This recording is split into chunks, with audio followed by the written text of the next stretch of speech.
আমাদের দর্শকদের মধ্যে কোনো প্রশ্ন আছে কিনা এটা যদি আমরা একটু শুনতে পারি। দর্শকদের উদ্দেশ্যে আমাদের এখন মানে প্রশ্ন থাকবে। দর্শকরা প্রশ্ন না করলে আমরা দর্শকদের প্রশ্ন করব। তো এবার শুনি যে কি এতক্ষণ আলোচনার প্রেক্ষিতে কোনো ধরনের প্রশ্ন আসছে কিনা, কি প্রশ্ন আসছে। স্যার, আমি যদি একজন উদ্যোক্তা হিসেবে আমি ব্যবসাটা শুরু করতে চাই, জি, সেক্ষেত্রে আমার মার্কেটে আমার কি লাভ কেমন হতে পারে প্রথম অবস্থায়, যেহেতু আমি এই ব্যাপারে সম্পূর্ণ নতুন, আমি এর আগে এই ব্যাপারে কোনো অভিজ্ঞতা বা কোনো জানাশোনা কোনো কিছু ছিল না। তো সেক্ষেত্রে আমার এই ব্যবসা করার ক্ষেত্রে আমার কি ধরনের চ্যালেঞ্জ আমাকে ফেস করতে হবে, বা আমার লাভ কতটুকু হতে পারে বা লসের সম্ভাবনা কতটুকু, এই ব্যাপারে যদি একটু বলতেন সেক্ষেত্রে ভালো। গুড। আমরা সেকেন্ড অন্য একজন দর্শকের কাছ থেকে আমরা একটা প্রশ্ন নিতে চাই। জি, আমি যেটা জানতে চাচ্ছিলাম যে এখানে যেটা ডাবল ফ্লাই বা 2 লেয়ার ইউজ করা হচ্ছে, সেটা যদি আমরা জিএসএম বা সিঙ্গেল ফ্লাই করি সেক্ষেত্রে কি করা যাবে কিনা, আর 2 ফ্লাই আর সিঙ্গেল ফ্লাইয়ের ভিতরে সুবিধা আর অসুবিধাটা কি, এই দুইটা জিনিস আমাকে একটু জানান। মানে প্লাইয়ের বিষয়টা, এটা সুবিধা অসুবিধাটা কি। হ্যাঁ, আমরা তৃতীয় প্রশ্ন নেব। কি ধরনের কোনো প্রশ্ন আছে কিনা তখন আলোচনার প্রেক্ষিতে? যে আমার মানে মেশিন গুলো সম্পর্কে আমি জানতে চাচ্ছিলাম। মানে এখানে একটা করতে মানে ফেসিয়ালটা যে 4 পার্টের, এটা 440 এটার কয়টা মেশিন লাগতে পারে? মানে এটা উৎপাদন করতে, পেপার, তারপরে প্রিন্ট করতে এগুলা, তারপরে ওখানে যে এটা ডিজাইনটা করে ওইটার জন্য কয়টা মেশিন লাগবে? প্রশ্ন খুব সুন্দর প্রশ্ন। আমরা এই প্রশ্নগুলোকে নিলাম, আমরা এই 3টা প্রশ্নের উপরে একটু আলোচনা করব। 3টা দর্শকদের মধ্য থেকে 3টা প্রশ্ন পেয়েছি। প্রথম প্রশ্নটা এসেছে যে এই ব্যবসার লাভ বা লসের পরিমাণটা কেমন, এটার বিজনেসের চ্যালেঞ্জটা কেমন। খুবই সুন্দর প্রশ্ন, একজন ব্যবসায়ী হিসাবে এই প্রশ্নটা আসতেই পারে। লাভ এবং লস, আপনি কি চান? আপনি কি লাভ চান না লস চান? আপনাকে লাভ চাইলে লাভের মতো আচরণ করতে হবে, আর লস চাইলে লসের মতো আচরণ করতে হবে। ব্যবসা এমন একটা জিনিস, এটা ডিপেন্ড করে, ব্যবসার কোনো দোষ নেই, দোষ হচ্ছে ক্যাপ্টেনের। ক্যাপ্টেন একটা ব্যবসাকে যেদিকে নিয়ে যাবে, ব্যবসা সেদিকে যাবে। ক্যাপ্টেন যদি সকাল 6টায় সকল কর্মচারী আসার আগে যদি ফ্যাক্টরিতে আসে, তার অফিসে আসে, তাহলে সেই ক্যাপ্টেনের মানে ডেডিকেশনটা একরকম।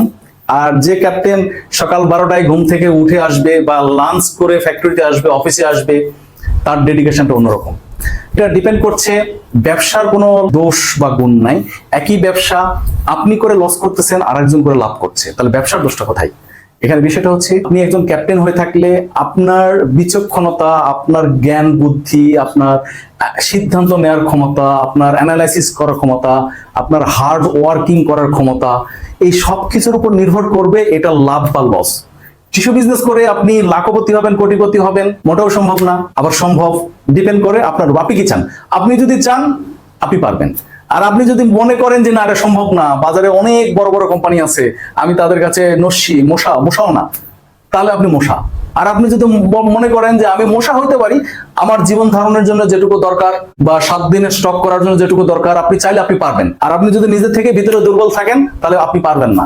আমি আগেই বলেছি যে আপনার গোল থাকতে হবে। আপনার কোম্পানি কি করছে, বড় কোম্পানি আপনার প্রতিযোগিতা না, আপনি তার মানে 1000 ভাগের 1 ভাগ না, লাখ ভাগের 1 ভাগ না, তার সাথে আপনার চিন্তা করার দরকার নেই। আপনি আপনার অবস্থা দেখবেন, আপনি নিজস্ব একটা মানুষ, আপনার একটা পরিচিতি আছে, 200-500 আপনার ফ্রেন্ড আছে, ফেসবুকে তো 4-5 হাজার ফ্রেন্ড আছে, আপনার একটা সার্কেল আছে, আপনি আপনার সার্কেলে কাজ করবেন। মানে বিভিন্ন লেয়ার আছে না, ট্রপোস্ফিয়ার, বায়ুমণ্ডলে বিভিন্ন লেয়ার আছে না, অনেকগুলো লেয়ার আছে। আপনার লেয়ার আপনার কাছে, আরেকজনের লেয়ার, বড় কোম্পানির লেয়ার বড় জায়গায়, আপনার সাথে কোনো সংঘর্ষ হবে না। যখন দেখা গেলো যে প্লেন যাচ্ছে, বিভিন্ন দেশের প্লেন বিভিন্ন দিকে যাচ্ছে, প্রত্যেকে কিন্তু একটা লেয়ার মেনটেন করে, কারোর সাথে কিন্তু কোনো সংঘর্ষ হয় না। আপনার লেয়ার আপনি যাবেন, অন্যজন কি করছে এটা বিষয় না, আপনারটা আপনি করবেন, হার্ড ওয়ার্কিং করবেন, আপনাকে ডেডিকেশন থাকতে হবে, গোল থাকতে হবে, আপনি প্রফিট করতে পারবেন। আর যদি আপনি হার্ড ওয়ার্কিং না হন, আপনার ডেডিকেশন না থাকে, আপনার গোল না থাকে, আপনি ফেল করবেন। ব্যবসার লাভ লস মূলত নির্ভর করে ক্যাপ্টেনের উপরে, ব্যবসার উপরে না। চ্যালেঞ্জ করতে গিয়ে তো অনেক কিছুই আসবে, কিন্তু ফার্স্ট কথা হলো আপনাকে এই ডেডিকেটেড হইতে হবে, গোল থাকতে, লক্ষ্য থাকতে হবে। অন্য কে কি করছে, বড় কোম্পানি কে কি করছে, এটা আপনার ভাবার বিষয় না।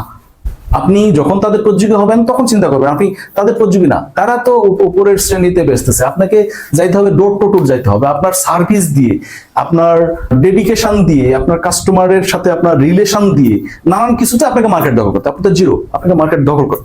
সেকেন্ড প্রশ্ন যদি আমরা বলি যে প্লাইয়ের বিষয়টা আসছে, যে এটা সিঙ্গেল প্লাই, ডাবল প্লাই। আমরা সিঙ্গেল প্লাই কোথায় হচ্ছে, ফেসিয়াল টিস্যুতে ডাবল প্লাই, আমাদের টয়লেট টিস্যুতে আমাদের হচ্ছে ডাবল প্লাই। তো অ্যাকচুয়ালি এই প্লাইগুলো আমাদের সোসাইটিতে চলে আসতেছে এই সিস্টেমেই, টয়লেট টিস্যু 2 প্লাই হয়, আমরা কোথাও সিঙ্গেল প্লাই দেখি নাই। তো যারা এই টিস্যু নিয়ে আরো বছরের পর বছর গবেষণা করবে তারা ঠিক বের করতে পারবে যে এটা সিঙ্গেল প্লাই হলে কি হলো। কাস্টমার তো একটা বিষয়ে অভ্যস্ত হয়ে গেছে, আপনি নতুন বিজনেসে আপনি ভিন্ন কিছু করতে পারবেন না, আপনাকে রেগুলার যেটা চলছে, যে বাজারে চলছে, আপনাকে সেটা দিয়েই আপনাকে চালিয়ে নিতে হবে। এরপরে আপনি একটা ভেরিয়েন্ট করতে পারেন, আপনার মূল ভেরিয়েন্ট থাকলো এটা, এর পরবর্তীতে আপনি দেখবেন যে আরেকটা ভেরিয়েন্ট বের করলেন, কিন্তু যে নতুন যেটা করবেন ওটাকে মেজর হিসেবে নেওয়া যাবে না, ওটা হচ্ছে একটা সাব ভ্যারিয়েন্ট। আমরা যেমন দেখেছি হ্যান্ড টাওয়েল টিস্যু 2 লেয়ারের, মানে 2 লেয়ার বলবো না, 2 ভাঁজ। বাট আমার আগে একটা টিস্যুতে ভিডিও আছে, ওইখানে আমি দেখিয়েছি 3 ভাঁজের টিস্যু, হ্যান্ড টাওয়েল টিস্যু 3টা ভাঁজ। কিন্তু আমাদের বাংলাদেশে কিন্তু 3 ভাঁজের হ্যান্ড টাওয়েল কিন্তু এটা প্রচলিত না। এটা কেউ একজন নিয়ে আসলে যে খুব বেশি সফল হবে এটা কোনো গ্যারান্টি নাই, এটা ইউজারদের যেটাতে অভ্যস্ত। বড় বড় কোম্পানি এগুলোতে ট্রাই করতে পারে, বাট ছোট উদ্যোক্তাদের এগুলো চিন্তা করা উচিত না। আপনিও এক সময় এই রেগুলার প্রোডাক্ট আপনি হাজার হাজার টন আপনি উৎপাদন করেন, বিক্রয় করেন, এরপরে আপনি চিন্তা করবেন যে এটা কি করা যায়।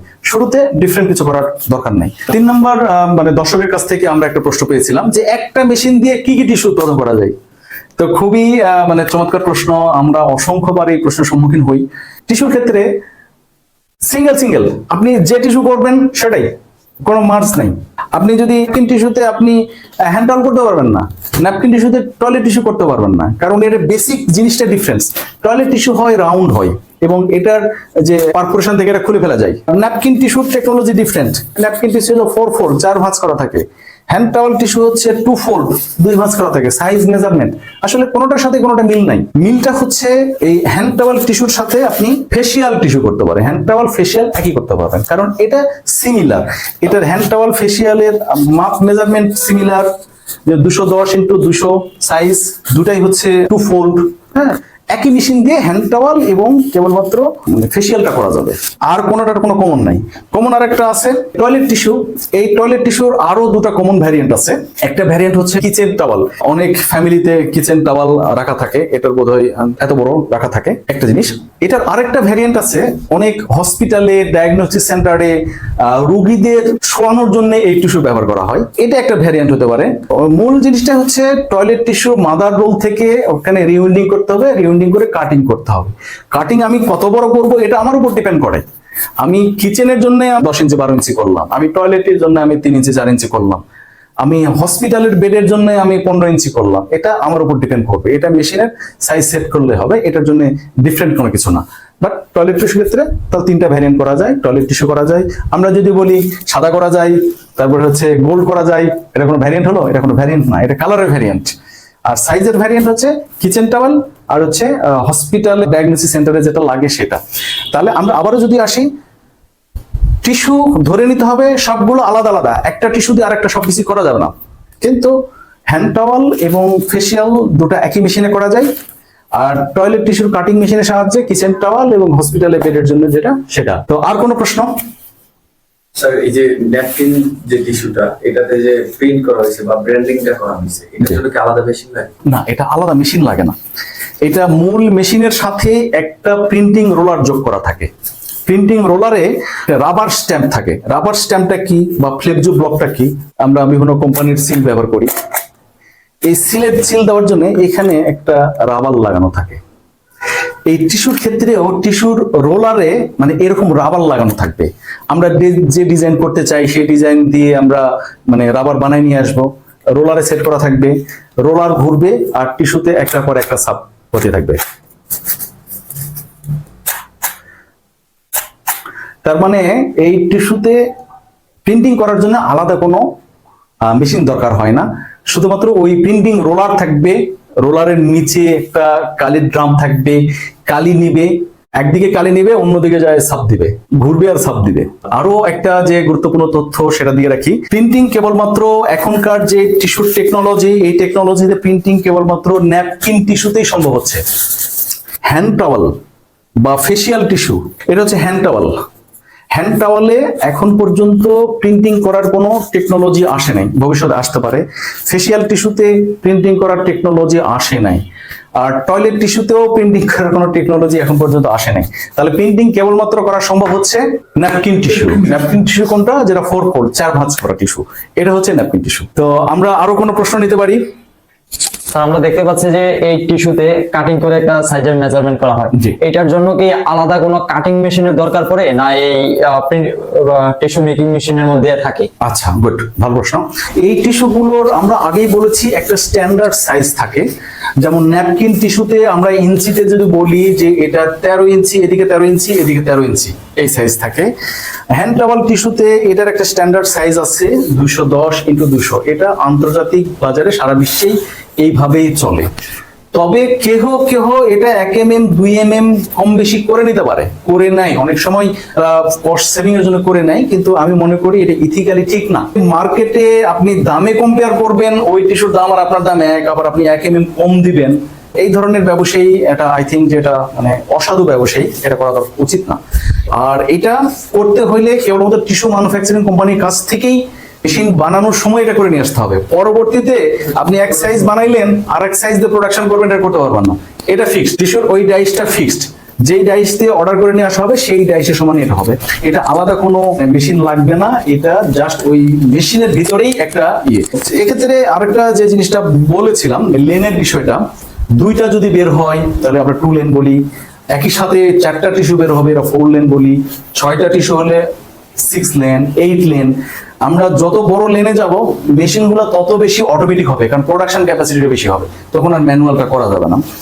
আর আরেকটা বিষয় যেটা আমি আগে বলি নাই, এখন বলছি, এটার প্যাকেজিং গুলো কি হবে।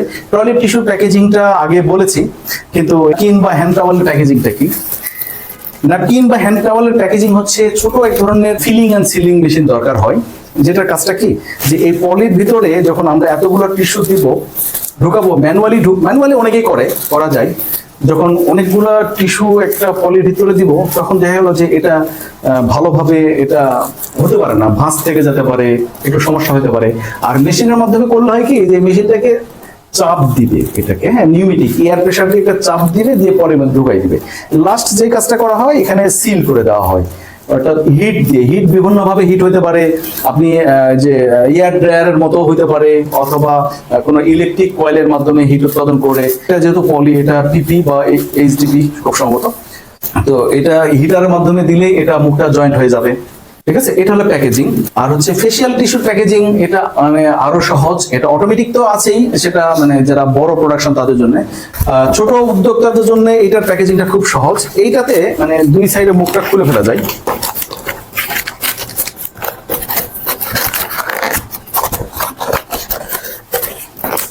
এইটা মুখটা অ্যাকচুয়ালি খোলাই থাকে।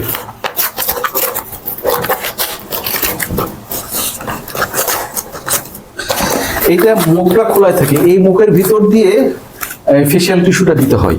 তো তার পরবর্তীতে এটাকে বোথ সাইড টেপের মাধ্যমে এটাকে আঠা লাগাতে হয়। বোথ সাইড টেপটা কি? এটা হচ্ছে বোথ সাইড টেপ। এই টেপের 2 দিকেই আঠা আছে, শুরুতে কোনো ইয়ের উপরে একটা লাগাই দিতে হয়। এটা হলো বোথ সাইড টেপ। এই বোথ সাইড টেপের মাধ্যমে এই ফেশিয়াল টিস্যুগুলোকে এই প্যাকেট করা হয়। এটা খুবই সহজ। এটা প্রেস থেকে খুব ফ্ল্যাট আকারে আসবে, আসার পরে টিস্যু ভিতরে ঢুকাই দিয়ে 2 সাইডে বোথ সাইড টেপ দিয়ে আটকাই দিতে হয়। আর অটো সিস্টেম তো আছেই, বাট সেমি অটো সিস্টেম হচ্ছে এটা। আর কোনো প্রশ্ন আছে কিনা? স্যার এখানে যে ন্যাপকিন টিস্যুগুলোর মধ্যে যে ডিজাইন গুলো আছে, জি, এই ডিজাইন গুলো কি স্যার ফিক্স নাকি এগুলো চেঞ্জ করা যায়, বা এই ডিজাইন গুলোর জন্য কি আলাদা কোনো মেশিন লাগে নাকি ওটাতেই হয়? গুড, ভালো কথা। যে টিস্যুর ভিতরে যে আমাদের ডিজাইন ন্যাপকিন টিস্যুতে আছে, হ্যান্ড টাওয়ালে আছে, সব জায়গায় ডিজাইনটা আছে, কেবল ফেশিয়াল টিস্যুর ডিজাইন নাই, থাকে না, আমি আগে বলেছি। তো এই ডিজাইনের এটাকে বলা হয় অ্যাম্বুশ রোলার। অ্যাম্বুশ রোলার মেশিনের সাথেই ফিক্সড করা থাকে, এই অ্যাম্বুশ রোলার। এইটার ডিজাইন এভরিডে চেঞ্জ করা যাবে না। আপনি যে ডিজাইনের মেশিন নিয়ে আসবেন, অ্যাম্বুশিং রোলারটা নিয়ে আসবেন, আপনি সেই ডিজাইনের করতে পারবেন। একটা অ্যাম্বুশিং রোলারের ডিজাইন একটাই। আপনি যদি খরচ বেশি করে 2টা রোলার নিয়ে আসলেন, আপনি রোলার চেঞ্জ করে ভিন্ন করতে পারবেন। অর্থাৎ যে অ্যাম্বুশিং এর যে ডিজাইন, সেই ডিজাইনই করতে পারবেন। আপনি যদি সামর্থ্য থাকে, আপনি 10টা অ্যাম্বুশিং নিয়ে আসবেন, আপনি এই মাসে এটা করবেন, পরের মাসে এটাতে করবেন, তারপরের মাসে এটাতে করবেন। এটা আপনার রুচির বিষয়। একটা জিনিস, একে তো লাগবে রুচি, বিজনেসের জন্য লাগবে রুচি, আর বিজনেসের জন্য লাগবে হচ্ছে লজিক। আপনি কি লজিকে করবেন? 10টা অ্যাম্বুশ রোলার নিয়ে আসলেন, আপনি ধরেন যে আমসে 20 লাখ টাকা খরচ করে নিয়ে আসলেন, ওইটাতে আপনার বেনিফিট দিবে কি? বিজনেস কি দিবে? কোনো বিজনেস দিবে? দিতেও পারে। আপনার মানে কি প্ল্যানিং, কি আইডিয়া, আপনার টার্গেটটা কি, দুটো জিনিস দেখতে হবে আপনাকে। খরচের বিষয়টা ডেফিনেটলি দেখতে হবে, কেন ওভার ইনভেস্টমেন্ট কেন হবে। দেখি শখের বিজনেস তো শখের বসে না, বিজনেস হচ্ছে লজিক থাকবে, প্রত্যেকটা জিনিসের পিছনে লজিক থাকবে, এটা কেন করব, কখন করব। ঠিক আছে, তো তাহলে অ্যাম্বুশিং বিষয়টা হলো যে অ্যাম্বুশিং মেশিনেরই একটা রোলার, একটা পার্ট, একটা যন্ত্রাংশ। এই যন্ত্রাংশের যে ডিজাইন দিব সেই ডিজাইনেরই টিস্যুটা উৎপাদন হবে। আমরা চাইলে বিভিন্ন ধরনের আমরা রোলার নিয়ে আসতে, একাধিক রোলার নিয়ে আসতে পারি অ্যাম্বুশিং রোলার। স্যার আমরা কিছু কিছু রেস্টুরেন্টে দেখি যে এই ন্যাপকিনের মতো করেই 4-4 ফোল্ডের, কিন্তু এটা ছোট থাকে আকারে, মানে স্কোয়ারের মতো করা একটা, ওগুলা কি স্যার মানে আলাদা মেশিনে করা হয় নাকি? মেশিন একই মেশিন, কিন্তু ডিপেন্ডস করছে আমরা যখন মেশিন ম্যানুফ্যাকচারকে বলবো যে আমরা কি চাই। আমরা যদি মানে তাদেরকে মাপ মেজারমেন্ট দিয়ে দিই, আমি আগে যে মেজারমেন্ট গুলো বলেছি এগুলো হচ্ছে ওয়ার্ল্ড ওয়াইড একটা স্ট্যান্ডার্ড মাপ, স্ট্যান্ডার্ড। এটা 13 ইঞ্চি 13 ইঞ্চি, ওইটা হচ্ছে 210x200, এগুলো স্ট্যান্ডার্ড মাপ। আমি যদি মেশিন ম্যানুফ্যাকচার, যারা মেশিন ম্যানুফ্যাকচার করতে পারে 13 ইঞ্চি বানাতে পারে তারা 10 ইঞ্চি পারবে, যারা 13 ইঞ্চি বানাতে পারে তারা 7 ইঞ্চিও পারবে। সুতরাং আমরা যদি তাদেরকে আগে স্পেসিফিকেশন দিয়ে দিই, আমার 10x10 সাইজের নিয়ে আসবে, ওই মেশিনে 10x10ই উৎপাদন হবে, ওটা কিন্তু 13x13 করা যাবে না। ঠিক আছে, যে ওটা হলো কাস্টমাইজ মেশিনারিজ, আমরা যেভাবে চাইবো সেভাবে তারা ইয়ে করে দিবে। নেক্সট, আর কোনো প্রশ্ন আছে? আর কোনো প্রশ্ন আছে? শেষ প্রশ্ন, শেষ।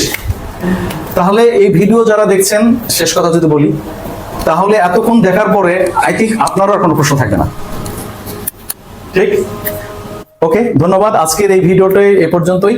আমাদের যারা দর্শক আছেন, আমাদের কাছে যারা আসেন বা আসতে চান, আমাদের সাথে কথা বলতে চান, এই ভিডিওটা দেখার আগে আমাদের সাথে কথা বলা দরকার নেই। এই ভিডিওটা ফার্স্টে দেখবেন, এর পরেকার প্রশ্নটা করবেন। ধন্যবাদ, ভালো থাকবেন।